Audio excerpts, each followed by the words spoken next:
जय हिंद, जय भारत, वंदे मातरम। मेरे प्यारे साथियों, मैं सुनकेसी आज आपके साथ फिर नए विषय पर संवाद करने का प्रयास करूंगा। चूंकि नेटवर्क का प्रॉब्लम है, बीच बीच में कट जाएगा, तो उसके लिए मैं क्षमा मांगता हूं। और अब मैं जो शुरुआत करना है, कल 2 बिंदु पर छूट गया था, जिसमें से मैं एक बिंदु को आज पूरा करने का प्रयास करूंगा कि उस पर आपके साथ में वो संवाद हो और फिर कंटिन्यू चलता रहे। लेकिन इससे पहले मैं बात करूंगा आपदा को लेकर कुछ हमारी तैयारियां हो, बहुत कम शब्दों में है। इसके बाद में फिर मैं उस टॉपिक पर बात करूंगा जो स्वास्थ्य से संबंधित है। मेरे प्यारे साथियों, आपदा एक ऐसी चीज है जिसे मानव समाज में कहा जाए कि जो इस समाज में आपदाएं कई प्रकार के आती हैं और इसमें से पेड़ पौधे, जीव जंतु और अन्य प्रकार के संपत्तियों का नुकसान होता है और इसकी भरपाई करना कहीं न कहीं पूरा नहीं हो पाता है और अपूर्ण ही रहता है। लेकिन ऐसी परिस्थितियों में अगर आपदा आपके बीच में आता है तो 2 प्रकार के आपदा होते हैं, आपको भी पता होगा।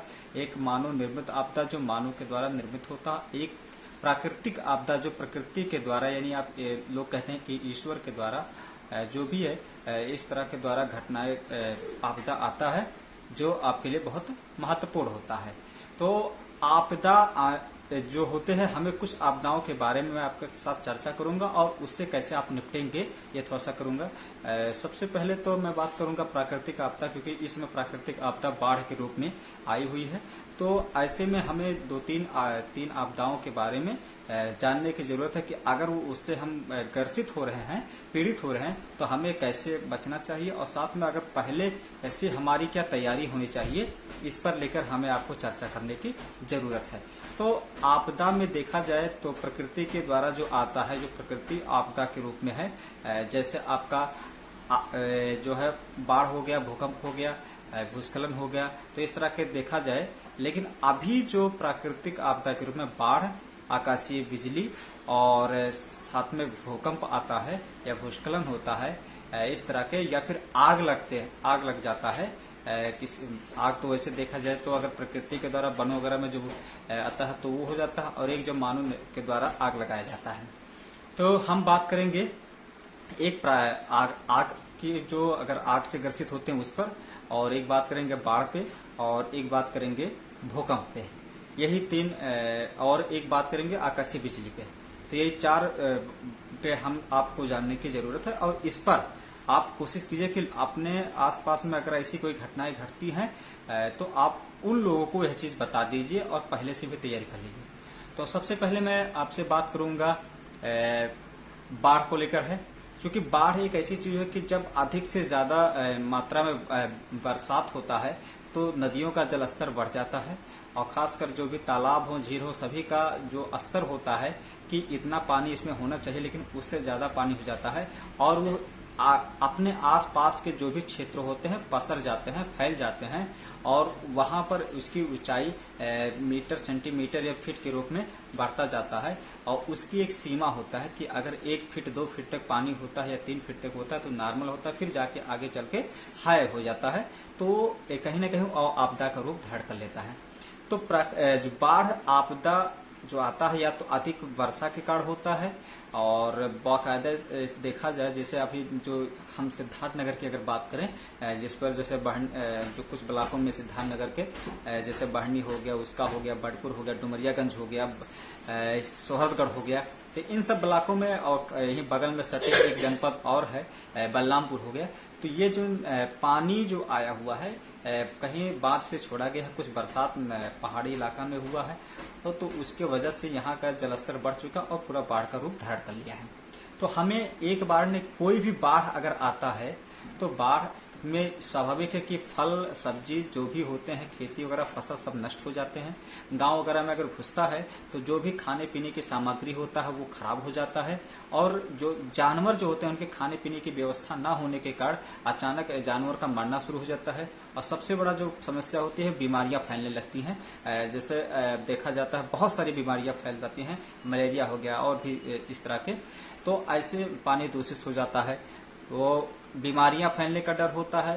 जो जानवरों को खाने पीने की व्यवस्था में सबसे बड़ी कमी होती है, और खासकर जो मनुष्य होते हैं, पुरुष और महिला, उनको खाने पीने के और बाहर आने जाने के शौच संबंधित भी समस्याएं गांव में अक्सर होती हैं, और रहने की भी सारी समस्याएं होती हैं। तो ये सबसे बड़ी बात है कि अगर बाढ़ आता है तो हमारी तैयारी क्या होनी चाहिए, क्योंकि बाढ़ प्रभावित क्षेत्रों में देखा जाए तो ये तो है कि हर साल आना ही आना है, और कहीं ज्यादा कहीं कम इस तरह के स्तर होते हैं। अगर ज्यादा आता है तो ज्यादा नुकसान होता है, कम आता है तो कम नुकसान होता है, बहरहाल नुकसान का सामना करना पड़ता है। तो ऐसे में शासन, प्रशासन, जनप्रतिनिधि या एनजीओ या सामाजिक संगठन के लोग हों, या फिर टीचर्स हों, डॉक्टर हो, इंजीनियर हो, समाजसेवी हो, नेता हो, कोई भी हो, तो इन सबको अगर बाढ़ आपदा से निपटना है, आकाशीय बिजली से निपटना है, आग लगता है उससे निपटना है, और साथ में अगर कहीं भूकंप आता है तो उससे निपटना है, तो हमारी तैयारी क्या होनी चाहिए, हमारी तैयारी कैसे होनी चाहिए, और हमें समय समय पर अभ्यास यानी एक मॉक ड्रिल होता है वो कैसे करना चाहिए, इस पर हम आप चर्चा करेंगे और इसी पे लेकर है। तो प्यारे साथियों, अगर बाढ़ आता है तो बाढ़ आने से पहले हमारी जो तैयारी होनी चाहिए वो तैयारी है कुछ सामानों की व्यवस्था होनी चाहिए। जैसे अगर आपको पता है कि हर साल बाढ़ आता है तो उसमें हमारे पास क्या क्या होने चाहिए। एक टार्च होना चाहिए। टार्च का काम, क्योंकि उस समय आपका लाइट वाला जो विद्युत वाला काम होता है, जो पावर हाउस के जरिए वो लाइट कहीं ना कहीं बंद कर दिया जाता है, तो उसमें टार्च ही आपका सहारा होता है। दूसरा, उस समय मोबाइल का नेटवर्क अक्सर करके जो बंद हो जाता है, तो आपको रेडियो की आवश्यकता होती है, जो समाचार सुनने के लिए होता है कि कहीं भी अगर कोई घटना घटती है, कोई आने वाला, तो रेडियो आपके पास होना चाहिए। तीसरा, आपके पास रस्सी होना चाहिए। रस्सी इतना पर्याप्त होना चाहिए कि अगर समय पड़े तो उससे जो है आप कोई चीज बांध सकते हैं और कहीं भी आ जा सकते हैं, कोई सामान भी रख सकते हैं, तंबू तनाव भी गाड़ सकते हैं। तो रस्सी भी होना चाहिए, और कुछ पल्ली वगैरह भी आपके पास होना चाहिए, जिससे तानने के लिए भी आपके पास रहना चाहिए। लाठी का काम होता है, लाठी आपके पास होना चाहिए। लाठी का काम होता है कि कहीं भी अगर आपको जाना है तो लाठी के माध्यम से आप उसकी गहराई को माप सकते हैं कि गहराई कितना है, कितना कम है। इसके अलावा आपके पास प्राथमिक चिकित्सा किट होना चाहिए, यानी स्वास्थ्य से संबंधित कुछ दवाएं होनी चाहिए, कुछ रुई होना चाहिए, मलहम होना चाहिए, और ये सब सारी व्यवस्था जो है आपके पास कि अगर बुखार चढ़े, पेट दर्द होता है, गैस बनता है, जो है पेट पेचिस पड़ने लगता है, तो इस तरह के छोटे छोटे जो बीमारियां होती हैं नॉर्मल तरीके के, तो उस तरह की भी दवाइयां आपके पास होना चाहिए। और साथ में आपके पास कुछ पैसा भी उस समय 2-3 महीने के लिए संबंधित रखना चाहिए कि अगर बाई तभी आता है और सारा चीज नष्ट हो जाता है तो उस समय, और अपना जो आपके घर का जरूरी कागजात होता है वो भी एक जगह इसको भी साथ में रखना चाहिए। और ऊंचे स्थान पर रहे, अगर बाढ़ के समय ज्यादा तो ऊंचे स्थान का विकल्प आपके पास होना चाहिए कि अगर बाढ़ इतने स्तर तक पानी आता है तो हम कहाँ रहेंगे। साथ में आपके पास जो सामग्री होता है उन सामग्रियों को एक बक्से में या एक जो किट नुमा बनाकर हमेशा सुरक्षित उसको एक जगह रख देना चाहिए, क्योंकि बाढ़ आएगा तो ये सब नहीं देखेगा कि आपके पास क्या है क्या नहीं है, हम आपको पूछ के नहीं आएंगे। वो अचानक आता है और आपके पास अगर तैयारी नहीं होती है तो फिर आप में हाहाकार मचने लगता है कि मेरे पास खाने के लिए नहीं, मेरे पास गैस नहीं, मेरे पास जो पानी पीने के लिए नहीं है, हमारे पास जो रहने के लिए नहीं है, हम कहीं आ जा नहीं सकते हैं। इस तरह की सारी कहीं ना कहीं समस्याओं का सामना, तो उस समय आप चिल्लाने लगते हैं नेताओं के ऊपर, प्रशासन के ऊपर कि हमें व्यवस्था नहीं है, जबकि आपको पता है कि मुझे हर साल बाढ़ से झेलना है, बाढ़ प्रभावित इलाका में रहते हैं तो बाढ़ कहीं ना कहीं आएगा। तो ये हमारी तैयारी होनी चाहिए बाढ़ से पहले, और इसका हर 6-6 महीने पे इसका मॉक ड्रिल होना चाहिए। मॉक ड्रिल मतलब अभ्यास होना चाहिए। अगर तालाब है तो उसमें कैसे आप रस्सी के सहारे से, डंडे के माध्यम से नाव बनाएंगे और तुरंत जो है आपको पार होना है। तंबू का नाव कैसे आप 1 घंटे 2 घंटे में बनाएंगे, उसकी तैयारी रिहर्सल अभ्यास करना चाहिए। फिर कोई उसमें से जो अगर कोई बीमार हो गया, कट गया, कोई कुछ हो गया तो उसका दवा कैसे करना है ये आपको होना चाहिए। अगर किसी का सांप वगैरह अगर कोई काट लिया, कोई कुछ हो गया, तो उस समय आपकी क्या तैयारी होनी चाहिए, कैसे करना है। कोई अचानक बीमार हो गया तो हमारे उस समय आपकी तैयारी क्या होना चाहिए। और आपका खाने पीने की नहीं व्यवस्था, तो उसकी भी तैयारी आपके पास होना चाहिए। तो कम से कम 2 से 3 महीने की तैयारी आपके पास होना चाहिए। हर 6-6 महीने पे इसका अभ्यास, कहीं पोखरा होगा, कहीं नदी हो गया और कहीं आसपास कोई जगह मिले तो उस जगह आप उसकी रिहर्सल यानी मॉक ड्रिल शासन के द्वारा, प्रशासन के द्वारा और जनप्रतिनिधि के द्वारा, जो भी महिला हैं और खासकर जो आपदा विभाग होता है उस विभाग के द्वारा समय समय पर मॉक ड्रिल होना चाहिए, ये बाढ़ से निपटने के लिए। बहरहाल इस समय जो बाढ़ आ गया है, तो अब इस समय अगर हो सके तो मैं शासन प्रशासन और जनप्रतिनिधि या जो भी लोग से हैं कि उन्हें एक किट बना के दीजिए जिसमें स्वास्थ्य से संबंधित चीज हो, उनके खाने पीने के संबंधित चीज हो और टार्च हो, बाजा हो, रेडियो और लाठी हो, इस तरह के उन्हें बताकर एक किट बनाकर एक एक परिवार में व्यवस्था उनको बता दें कि ये चीज होना कर लीजिए। और फिर हर साल 6-6 महीने पे बाढ़ आने से पहले मॉक ड्रिल कराते रहें।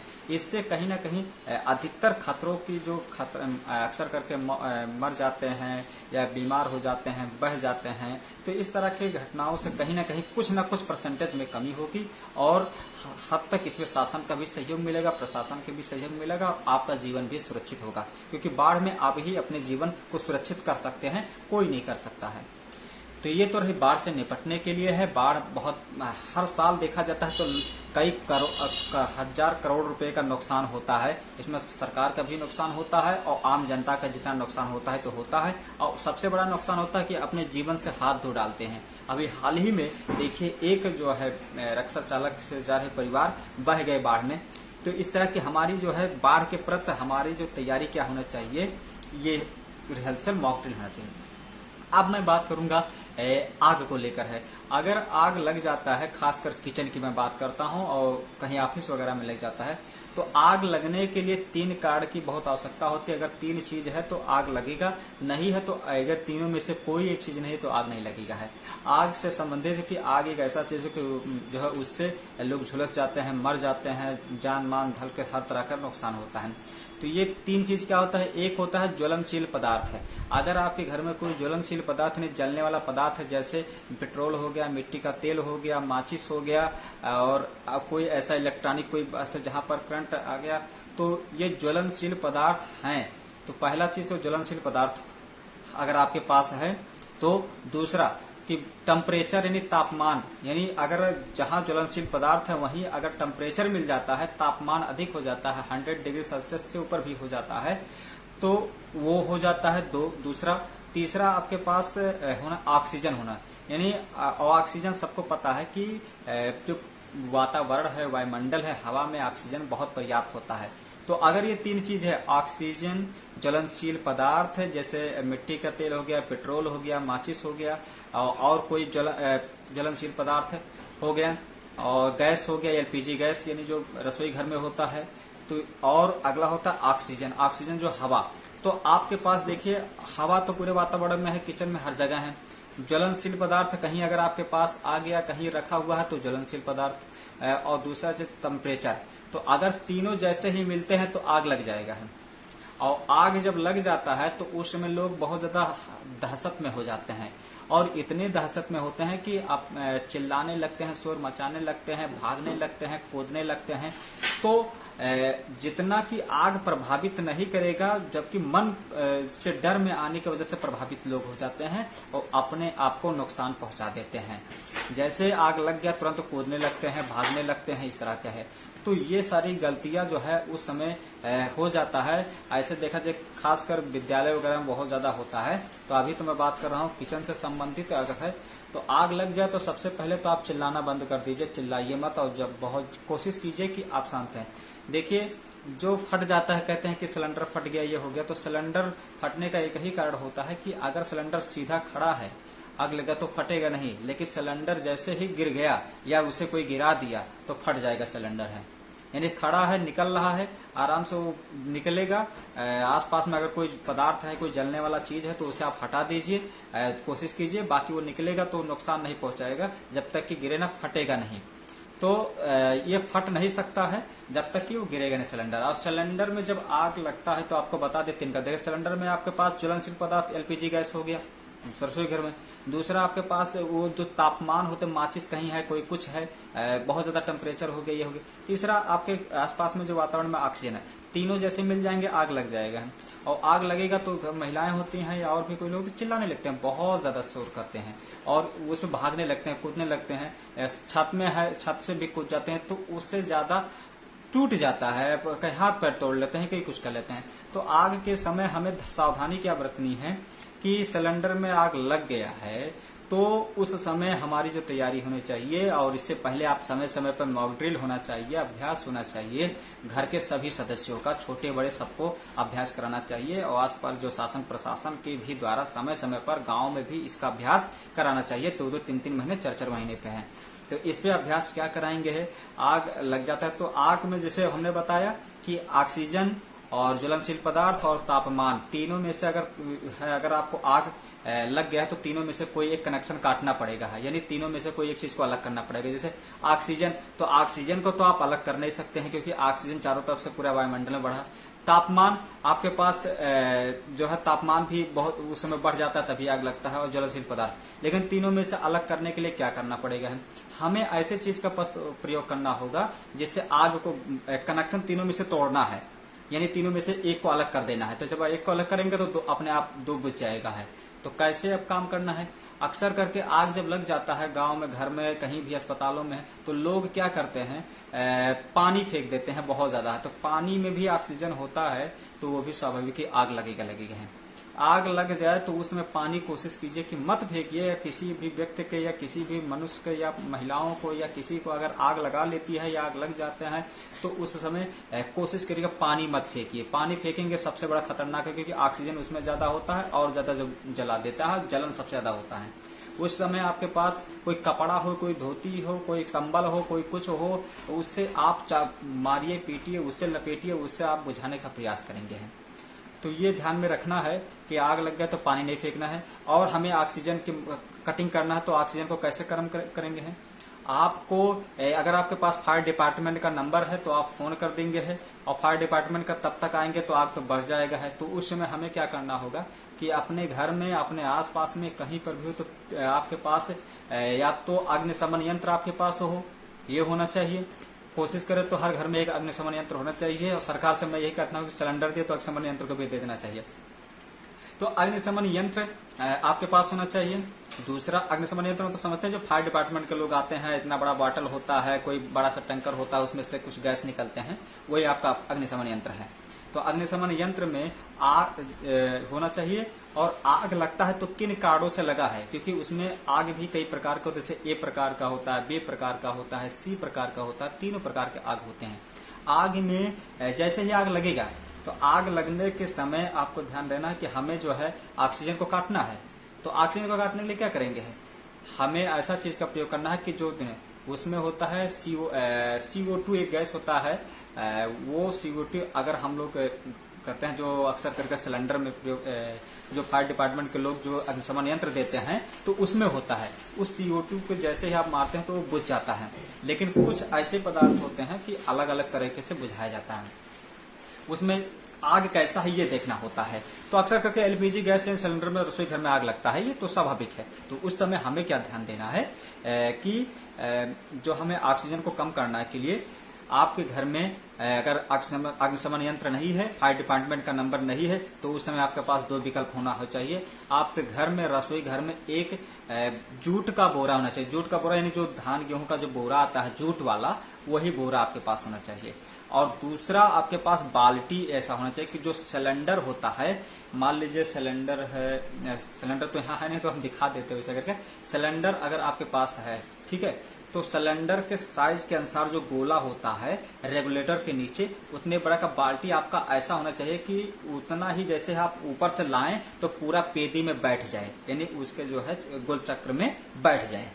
तो आपके पास एक जूट का बोरा होना चाहिए हर किचन में, और एक बाल्टी उसके लिए हमेशा जहां सिलेंडर, गैस सिलेंडर हो वहीं बगल में रख दीजिए, ताकि, और सिलेंडर को कभी गिराने का प्रयास मत कीजिए। अगर सीधे निकल रहा है तो निकलने दीजिए, और अगर नहीं वो कहीं गिर गया है, अचानक है आपको लगा, तो उसमें घबराए नहीं।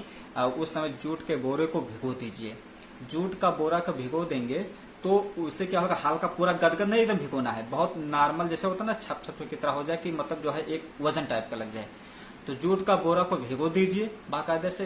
क्यों भिगोना है कहते हैं, अब इसमें भी चूंकि गदगद रहेगा तो थोड़ा सा रुकेगा, भार उसका बढ़ जाएगा, नहीं तो वो उसमें आग पकड़ लेगा है।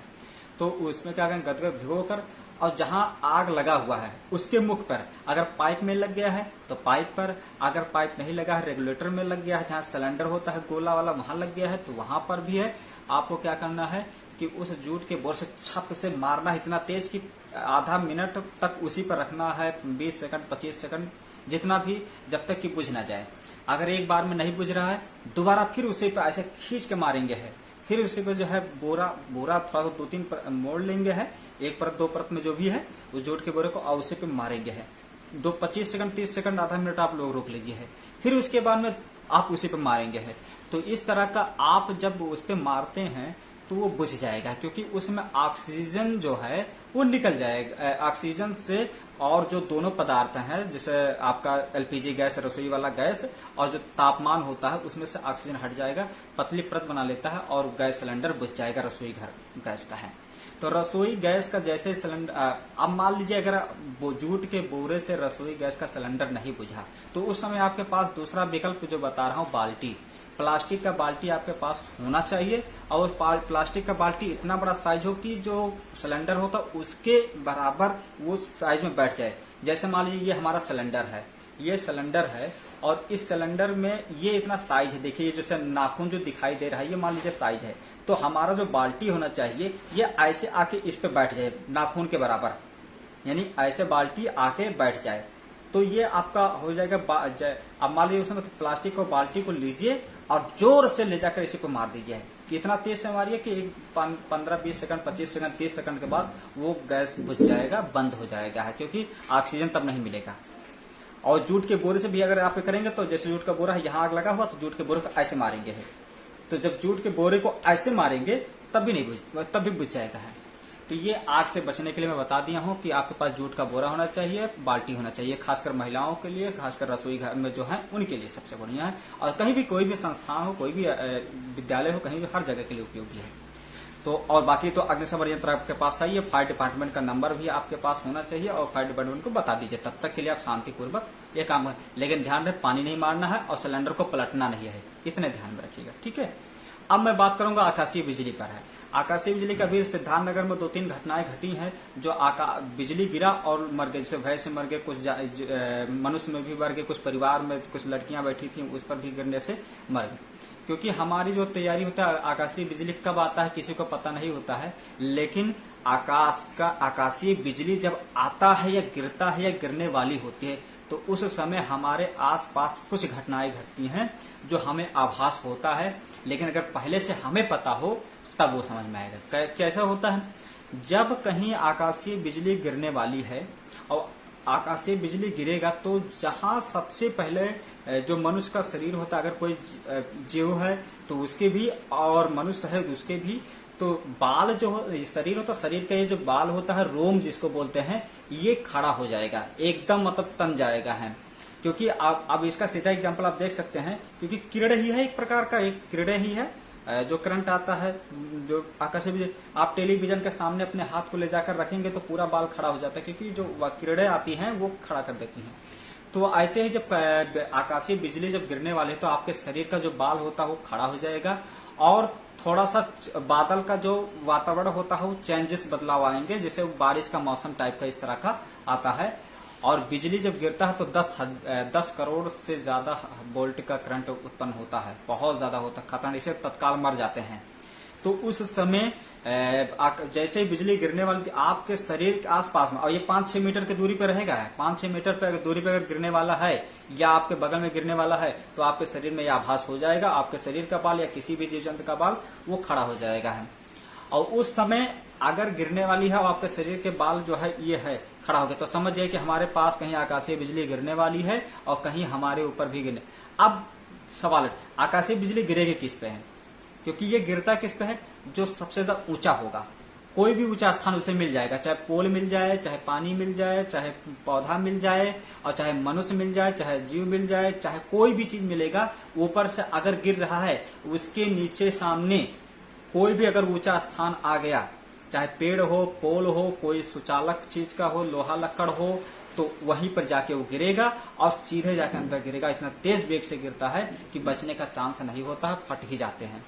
तो वो अब उस समय क्या होता है कि आपके पास अगर ये है तो आपको पता हो गया कि हमारा बाल खड़ा हो गया कहीं ना कहीं और तड़क तड़क हो रहा है, तो कहीं ना कहीं गिरने वाला है। तब सबसे पहले काम करें, अगर पानी के किनारे तुरंत आप हट जाएंगे, लोहा लक्कड़ के किनारे तुरंत आप हट जाएंगे, बिजली उपकरण के पास कहीं है तो उससे भी हट जाएंगे, पोल है तो पोल से भी हट जाएंगे, और अब बड़ा स्थान कोई है जैसे पेड़ है या कहीं तो उससे भी दूर हट जाएंगे। और ऐसे जगह खाली स्थान पे जाकर है अपने दोनों पैर एड़ी को सटाएंगे, एड़ी को सटाएंगे। अब उकड़ू जैसे बोलते हैं ना, जिससे दूध को दुहा जाता है, जिस तरह बैठते हैं उस तरह का आप बात करें, एड़ी को सटाएंगे, उस तरह बैठ जाएंगे। और कान पे बहुत जोर से अपना कान जो है ऐसे आप बंद करेंगे, है इतना जोर से आप बंद करेंगे कि जो उसका आवाज होता है वो, और गर्दन को ऐसे झुका लेंगे, है यानी एड़ी को आप दोनों एड़ी को सटाए, फिर आप जैसे दूध दुहा जाता है वैसे आप बैठे और गर्दन को झुकाए और कान को बंद कर दिए।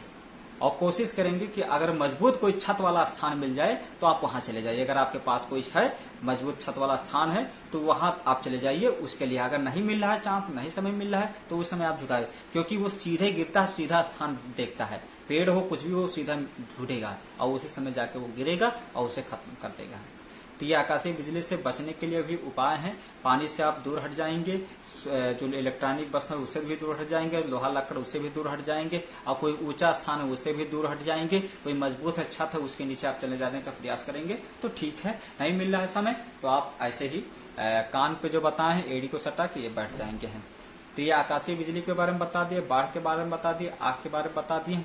अब थोड़ा बहुत समय थोड़ा सा देख लें ना हो रहा, क्योंकि न्यू समाचार भी बनाने का समय हो रहा ना,